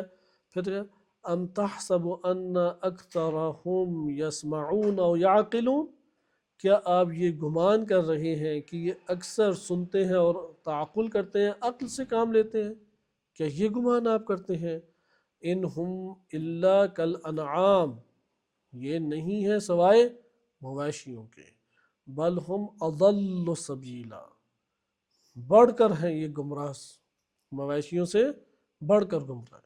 دیکھیے ادھر دیکھیں، ام تحسبہم، ادھر آیت اللہ جوادی عاملی رحمۃ اللہ علیہ حافظہ اللہ تعالی فرماتے ہیں کہ ادھر حسب یعنی گمان کرنا، گمان کرنے سے یہاں پہ یہ مراد نہیں ہے کہ نبی صلی اللہ علیہ وسلم یہ سمجھتے تھے کہ یہ لوگ اکثر جو ہیں ان میں سے وہ سنتے ہیں، یا ان میں سے اکثر جو ہیں وہ عقل سے کام لیتے ہیں۔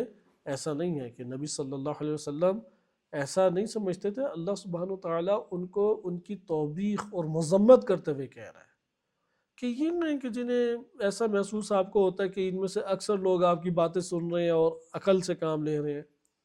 ہمارے یہاں بھی ایسے ہوتا ہے نا، یہ بشر کی طب ہے، جو اپنی طب کو تبدیل نہیں کرتا وہ اس کا شکار ہوتا ہے۔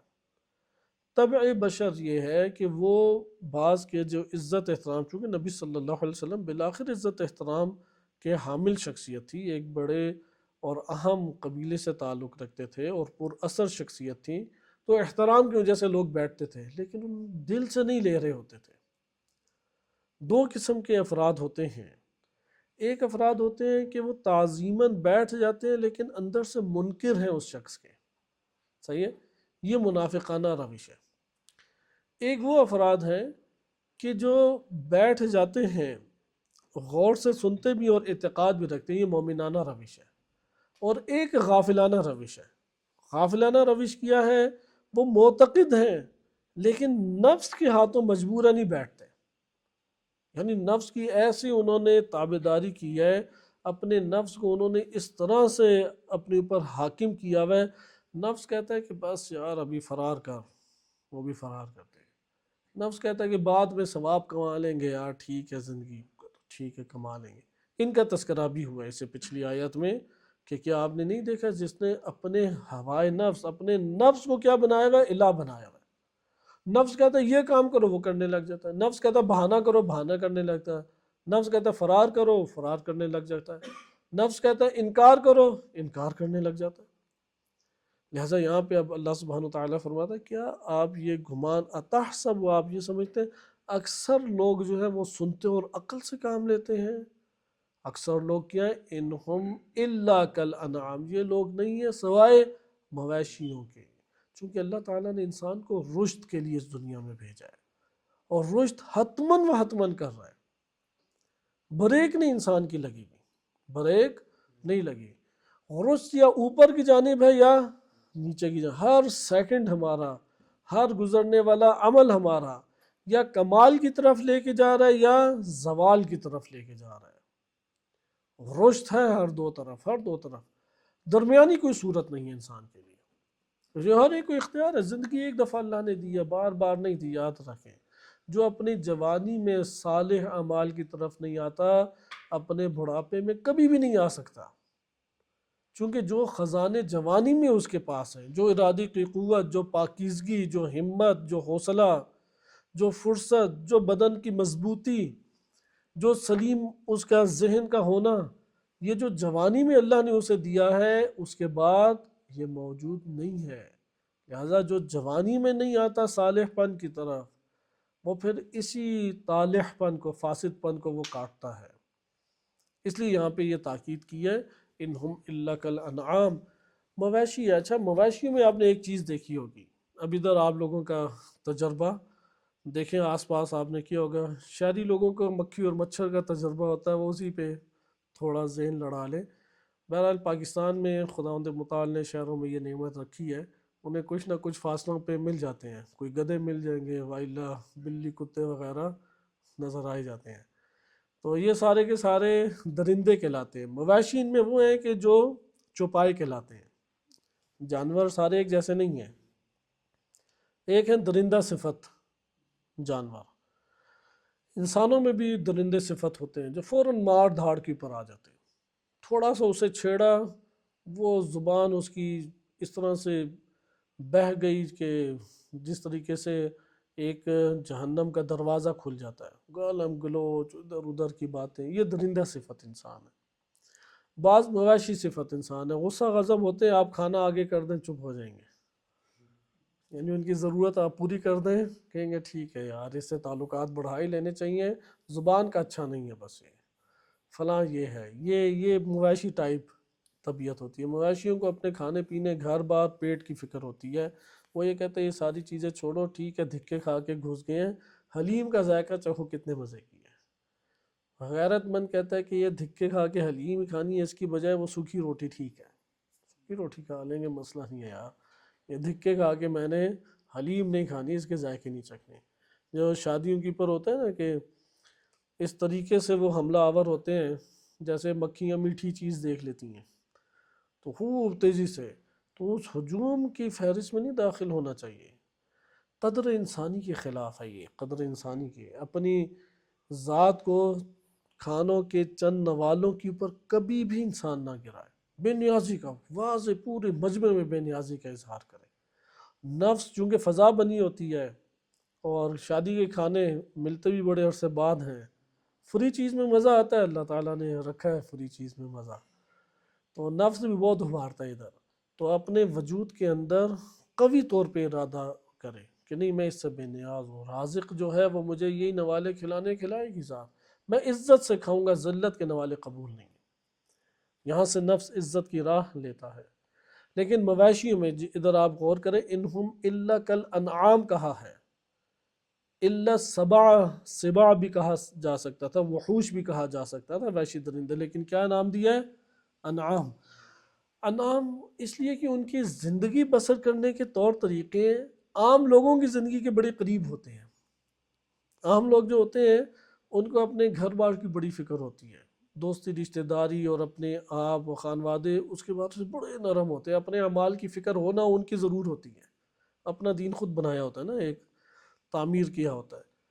اچھا، پھر کھانے پینے کی فکر ہوتی ہے، جان بچا کے رکھتے ہیں اپنی، تو کھاتے پیتے ہیں، گھر چلے جاتے ہیں اپنے مویشیوں میں، بیوی بچوں میں آرام سے سکون سے رہتے ہیں۔ یہ ہے ایک مویشیوں والی زندگی، حیوانی زندگی۔ انسان وہ ہے جس نے حیوانیت کا حصہ بھی لینا ہے لیکن عقل کو حاکم کر کے، یہ انسان ہے۔ حیوانیت کو ترک نہیں کرنا، حیوانیت کو ماتحت رکھنا ہے۔ انسان کون ہوتا ہے؟ جو حیوانیت کو ماتحت رکھے، کیونکہ اسی حیوانیت میں اللہ نے حقوق دیے۔ عقل کو حاکم کرنا ہے، عقل کو حاکم کر کے حیوانیت کو ماتحت رکھے، یہ انسان ہے۔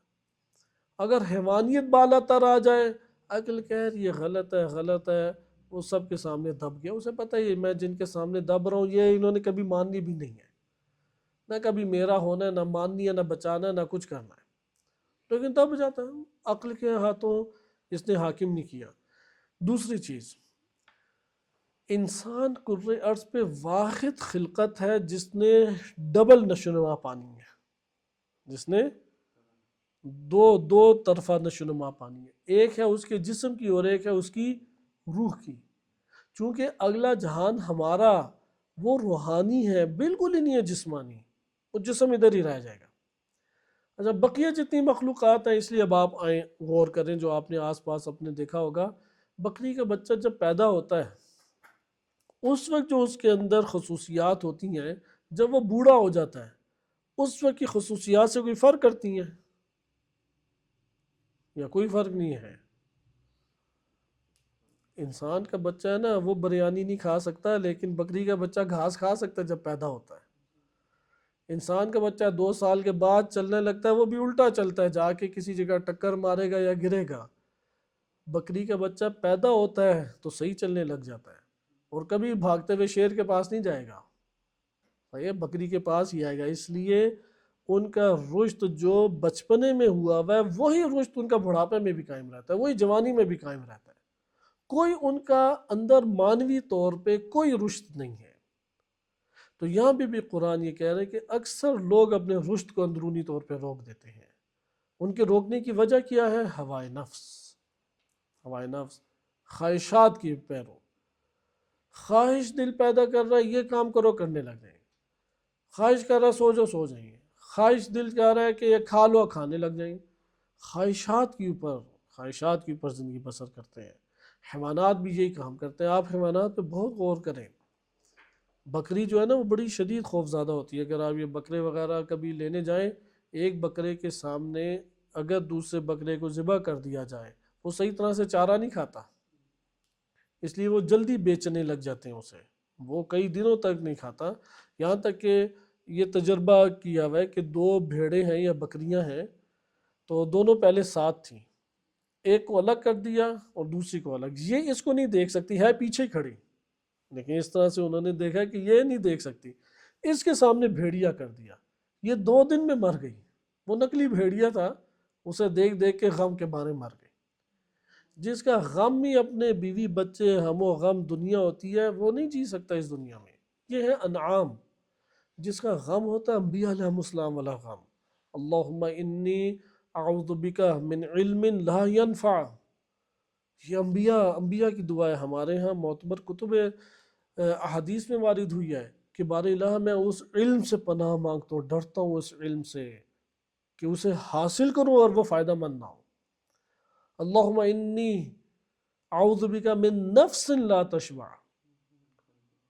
نماز عصر کی تاکیبات میں بھی ہے، میں اس نفس سے ڈرتا ہوں، پیٹ ہی نہیں اس کا بھرتا، کھا لیا، پھر لیا، دوستوں میں بیٹھ لیا، باتیں بھی کر لی، کانوں سے بھی سن لیا، نہ کان کا پیٹ بھرا، نہ باتیں کر کر کے زبان کا پیٹ بھرا، نہ کھانے کھا کھا کے شکم اس کا بھرا، نہ آنکھیں اس کی بھری، پیٹ ہی نہیں اس کے نفس کا بھرتا۔ ڈرتے ہیں اس سے، چونکہ جس کا پیٹ نہیں بھرتا وہی امیر شام جیسی حالت اس کی بن جاتی ہے۔ اسی کے بارے میں شیعہ سنی دونوں کو تمہیں وارد ہے نا، اس کا پیٹ نہیں بھرتا تھا، یعنی شہوات سے قانع ہوتا ہی نہیں تھا، وہ نہیں اس کا پیٹ بھرتا۔ اللہم انی اعوذ بک من دعاء لا یسمع، اس دعا سے پناہ مانگتا ہوں جس کو سنا نہ جائے، جو قبول ہی نہ ہوا۔ ایسی میں لگا ہوا دعا پہ دعا مانگ رہا ہوں، وہ پہنچتی نہیں۔ ایسے میرے اعمال ہیں، نہ آداب سے واقف ہوں دعا کے، نہ دعا کی فضیلت سے واقف ہوں، نہ دعا کے طور طریقوں سے واقف ہوں۔ اللہم انی اعوذ بک من صلاۃ لا ترفع، وہ نماز جو کہ بلند نہیں ہوتی۔ یہ خوف ہے، ایک بکری والا خوف ہے، کیا پتہ نہیں، کیونکہ ہمارے گھرانہ ہمارے ہاتھ میں تھوڑی ہے، کل کو کیا ہو بیگم کو، کل کو کیا ہو بچے کو، زندہ ہے مردہ ہے، صحت مند ہے بیمار ہے، کچھ بھی نہیں پتہ۔ لہذا کربلا جتنی بھی شدت کے ساتھ برپا ہوئی، ایک بھی نفسیاتی مریض نہیں نکلا، ایک بھی، کیونکہ قربانی کے لیے حاضر نفوس تھے۔ اللہ سبحانہ و تعالیٰ کی قرب کی منازل طے کیے ہوئے تھے، اس راہ کے اوپر یقین تھا کہ ہم نے خون بہانا ہے، ایثار اور قربانی کا مادہ لے کے آئے ہوئے تھے۔ خوب آپ نے اس جگہ پہ دیکھا کہ انہم الا کالانعام، اکثر لوگ، اس لیے تقاضا نہ کریں کہ ہم کوئی ہدایت سے بھرپور درس کا اہتمام کریں اور اکثریت غالب آ جائے، ہم کوئی عاقلانہ باتوں کا اہتمام کریں، حتیٰ طلاب میں آپ کو بڑے قلیل نظر آئیں گے، طلاب میں بھی سارے کے سارے بھاگم بھاگ نہیں آ جائیں، کیونکہ اپنے وجود میں مویشی پن کے اوپر ہم نے ترجیح دینی۔ امام علی علیہ السلام کا بڑا خوبصورت خطبہ ہے، مکتوب ہے، مکتوب نمبر 45، عثمان بن حنیف رضی اللہ عنہ کو لکھا۔ اس میں وہ لکھتے ہیں کہ تم کم سے کم اتنا تو کرو کہ لوگ کہیں کہ یہ علی بن ابی طالب کا پیروکار ہے۔ ٹھیک ہے تمہارے بس سے باہر ہے کہ تم سوکھی روٹیاں کھانے لگو، جو کی روٹیاں کھانے لگو، اتنا تو کرو نا، اتنا کہ وہ دیکھ کے کہیں کہ زہد و تقوی اتنا تو اختیار کرو، کہیں کہ امام علی علیہ السلام کو پیرو ہے۔ یہ نہ کہیں کہ بیٹھتا امام علی علیہ السلام کے لشکر میں ہے لیکن عادات ساری معاویہ بن ابی سفیان سے ملتی ہیں اس کی، یہ نہیں ہونا چاہیے اسے، کیونکہ معاویہ بن ابی سفیان ہے، کھلی عام دوستوں کی محفل لگتی تھی، دوستوں کے بغیر تصور ہی نہیں تھا، پھر جب وہ لگتی تھی محفلیں تو کھلے عام ایک دوسرے کے اوپر کستے تھے جملات، کھانے پینے میں ماہر تھے، پھرانے میں ماہر تھے، امام علی علیہ السلام سے اس کی کوئی تو زندگی کی چیز ملتی ہو۔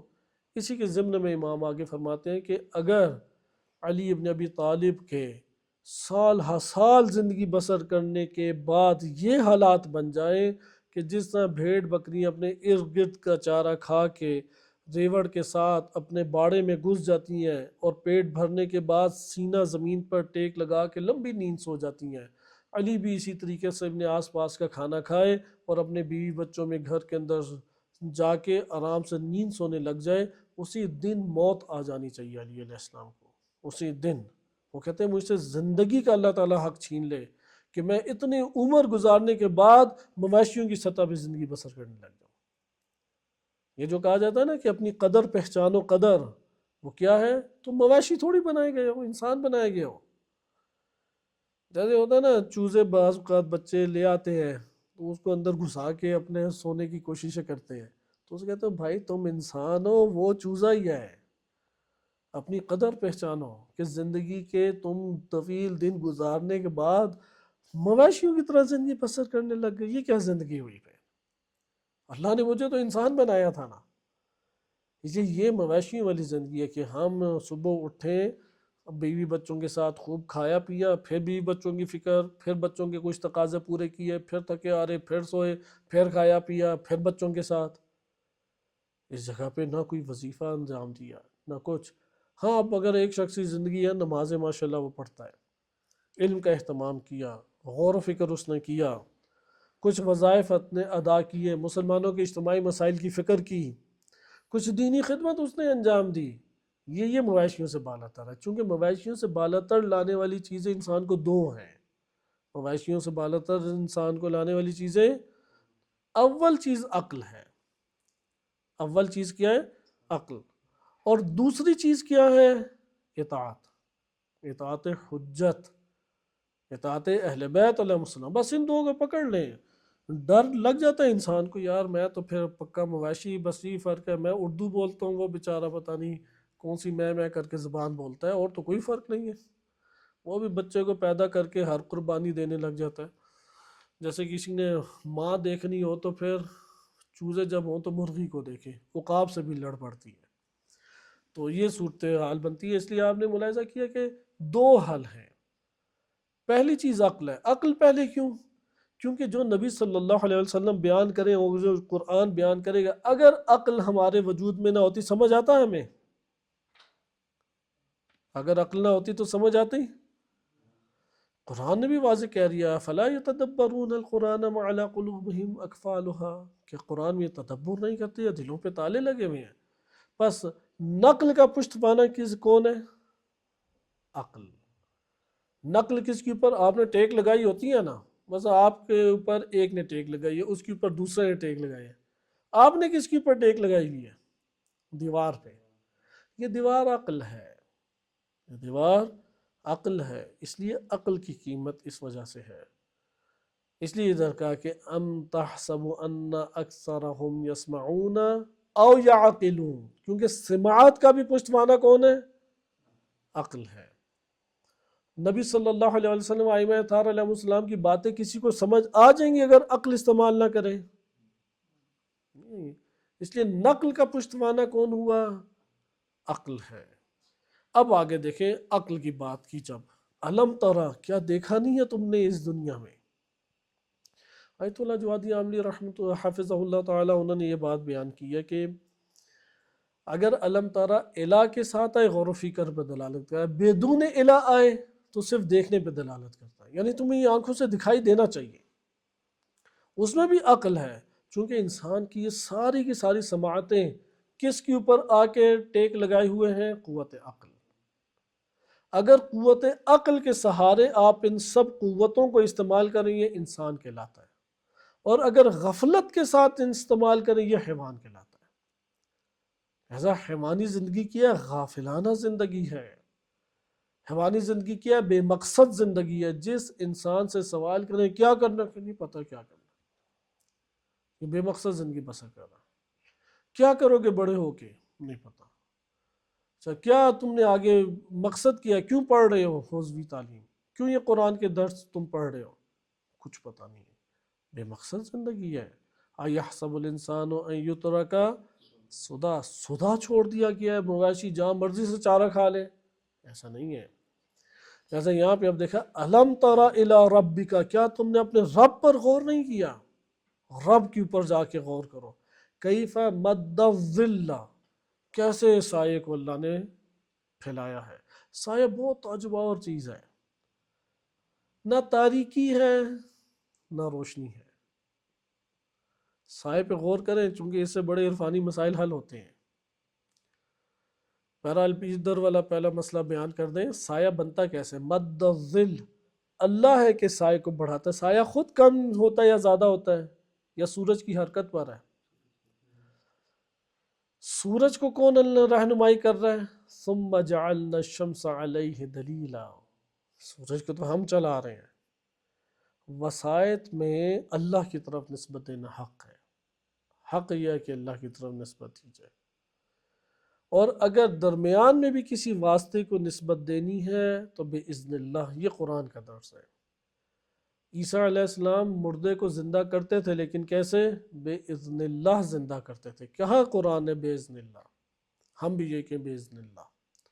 اللہ کو ہٹا کر اگر ہم یہ ذکر کریں گے تو یہ ہماری طرف سے صحیح تربیت نہیں ہوگی معاشرے کی، نہ اپنے نفس کی نہ معاشرے کی، چونکہ جو کچھ بھی ہے بالآخر اللہ کا اثر ہے، بالآخر وہ نعمت اللہ کی۔ مثلا امام علی علیہ السلام کو اللہ نے خلق کیا، امام علی علیہ السلام کو اللہ نے ولایت دی، امام علی علیہ السلام جو کر رہے ہیں وہ اللہ تعالیٰ کی رضا کو دیکھ کے کر رہے ہیں۔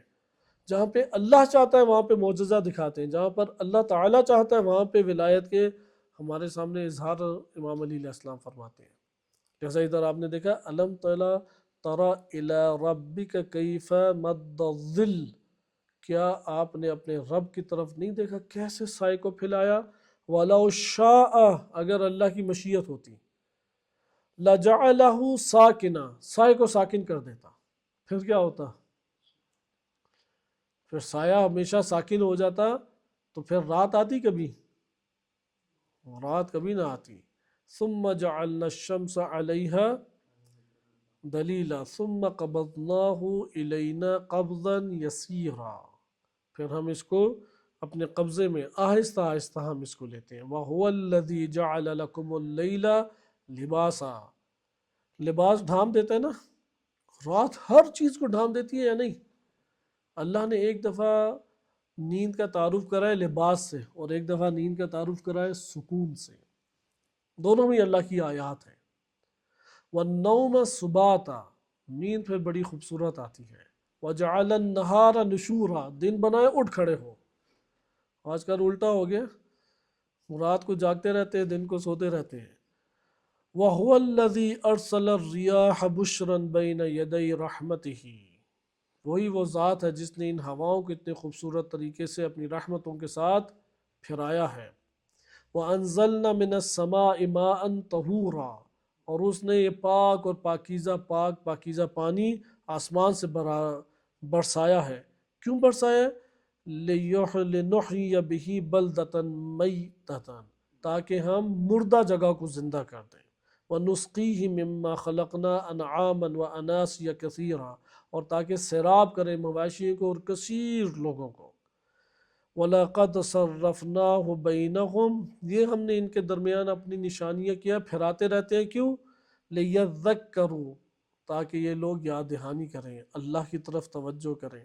ہماری غافلانہ زندگی بھی بڑی یتیمی والی غافلانہ زندگی ہے کہ ہمیں ساری کی ساری ان چیزوں میں سارے فائدے اٹھا لیتے ہیں، لیکن اللہ کی خبر نہیں ہوتی۔ ذل، صرف ذل کے اوپر ایک دو کلمات کہہ کے ختم کرتے ہیں آج کی نشست، اور انشاءاللہ تعالی کل آخر الزمان کے حوالے سے ہم اپنی گفتگو کا سلسلہ شروع کریں گے، فعل خدا کے حوالے سے اور بھی کئی آیات ہیں۔ ذل کے حوالے سے کہ سورج ہے جو سبب بنتا ہے کس کا؟ سائے کا۔ سورج کی حرکت کی وجہ سے سایہ حرکت کرتا ہے۔ اب ادھر دو چیزیں ہوگی، سایہ کا وجود کہاں سے آیا؟ سورج سے۔ سورج کے مد مقابل اگر اسے تشبیہ دے تو اسے نور کہا جا سکتا ہے؟ سائے کو، سائے پہ غور کریں، نور کہا جا سکتا ہے؟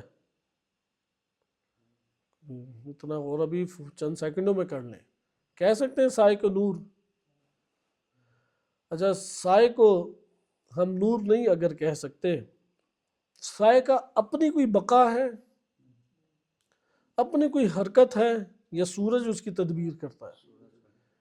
بس نور بھی نہیں اسے کہہ سکتے. تاریکی کہہ سکتے، تاریک ہے، اندھیرا ہے، وہ اندھیرے میں تو نظر ہی نہیں آتا. اس میں سائے میں تو نظر آ رہا ہوتا ہے نا. سایہ اب جب بنے نا بہت غور کریں اس سائے میں.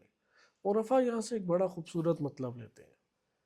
عرفا کہتے ہیں کہ اللہ سبحانہ و تعالی اور بندوں کا پوری خلقت کا وہی تعلق ہے جو سورج کا سائے کے ساتھ ہے. ساری مخلوق سایہ ہے. نور جو ہے نا، جہاں جہاں روایات میں آیات میں نور آیا اس سے وجود مراد ہے. وجود صحیح ہے. وجود عرفا کہتے ہیں فقط ایک ہے کائنات میں، وہ صرف اللہ کا وجود ہے. بقیہ سایہ ہے سارا. یعنی سایہ کو کرن بھی نہیں کہہ سکتے، سایہ کو سورج بھی نہیں کہہ سکتے، سایہ کو سورج کی روشنی بھی نہیں کہہ سکتے. اس لیے مخلوق، لیکن سایہ کو سورج سے جدا بھی نہیں کہہ سکتے. مخلوق کو اللہ کا جز نہیں کہہ سکتے. مخلوق اللہ نہیں ہے، مخلوق وجود اللہ بھی نہیں ہے، لیکن اللہ سے جدا بھی نہیں ہے. صحیح. نمبر 2، سائے میں چونکہ بقا اپنے اوپر نہیں ہے، اسی طرح تمام مخلوقات کا وجود اور بقا وہ اللہ تعالیٰ کی ذات ہے. اور اس کے اونچ نیچ کا ہونا، بڑھنا گھٹنا، وہ بھی سارا کیا ہے؟ اللہ تعالیٰ کی وجہ سے ہے. اس لیے مخلوق کو وہ ذل کہتے ہیں، ذل. اور اس کے اوپر ہمارے پاس روایات بھی ہیں. پہلے میں ایک روایت آپ کی خدمت میں عرض کر دوں اور اس کے اوپر ہی ہم انشاءاللہ تعالی اختتام بھی کرتے ہیں. الکافی میں ایک روایت وارد ہوئی ہے تفسیر قمی میں کہ امام باقر علیہ الصلوۃ والسلام سے کہ الم تر الی ربک کیف مد الظل. امام فرماتے ہیں الظل ما بین طلوع الفجر الی طلوع الشمس. سورج غروب طلوع ہونے سے پہلے، فجر میں قضاء نماز سے پہلے پہلے کا وقت وہ کہتے ہیں کہ یہ مد الظل ہے. وہ یہ سائے کی مانند ہے. نہ اسے رات کہہ سکتے ہیں نہ دن کہہ سکتے ہیں. جو سحری کے بعد جب نماز فجر کا ٹائم ہوتا ہے تو آسمان کے اوپر اندھیرا ہوتا ہے، چھٹ جاتا ہے اندھیرا. سورج نکلنے سے پہلے والا وقت نہ اسے کہہ سکتے ہیں کہ سورج نکل آیا ہے اور نہ کہہ سکتے ہیں رات ہے. اسی طریقے سے الہدایت الکبریٰ میں ایک روایت وارد ہوئی ہے کہ امام مفضل سے، مفضل بن عمر، کہ یہ پوری آیت امام علیہ السلام نے پڑھی، 2 آیتیں پڑھی. صحیح ہے. اس سے پہلے امام نے فرمایا قال المفضل نعم یا سیدی علمت و فہمت. ایک مطلب پہلے بیان کیا اور وہ مطلب یہ بیان کیا، بلکہ اس سے پہلے عرض کر دوں وہ ہے کیف کانت الذلہ. امام علیہ السلام نے فرمایا کہ ہم لوگ جو ہیں وہ ذل کی حالت میں تھے، سائے کی حالت میں تھے، اذلہ تھے. تو مفضل نے پوچھا کیسے آپ اذلہ تھے؟ کیونکہ یہ روایت تھوڑی ہمارے پاس تفصیلی امام صادق علیہ السلام سے یہ روایت ہے جو ہدایت الکبریٰ کتاب میں آئی ہے کہ امام فرماتے ہیں کہ ہم لوگ نورانی مخلوق تھے اور یہ نورانی مخلوق اذلہ کی حالت میں تھی، اور تب بھی تھے کہ جب آدم علیہ السلام کو سجدے کا حکم دیا گیا. تو مفضل کہتے ہیں کہ میں سمجھ گیا ہوں. صحیح ہے. پھر انہوں نے سوال کیا کہ آپ لوگ اذلہ کی حالت میں کیسے تھے؟ یعنی ذل کی جمع اذلہ ہے، سایوں کہتے ہیں نا، سائے کی جمع اذلہ آتی ہے. تو امام سے یہ پوچھا تو امام نے فرمایا کہ الم تسمع قول اللہ، اللہ عز و جل کا یہ تم نے فرمان نہیں سنا؟ الم تر کیف ربک الی ربک کیف مد الظل ولو شاء لجعلہ ساکنا ثم جعلنا الشمس علیہ دلیلا ثم قبضناہ الینا قبضا یسیرا. تو امام فرماتے ہیں خلقہ قبل ان یخلق سماء و ارضا و عرشا و ماء، کہ ان ہستیوں کو اللہ نے اس وقت خلق کیا ہے کہ جب نہ آسمان خلق تھا نہ زمین خلق تھا، نہ عرش الہی خلق تھا اور نہ پانی خلق ہوا تھا. ثم قسمہ اذلۃ، پھر اسی خلقت کو اذلہ میں اللہ نے تقسیم کیا.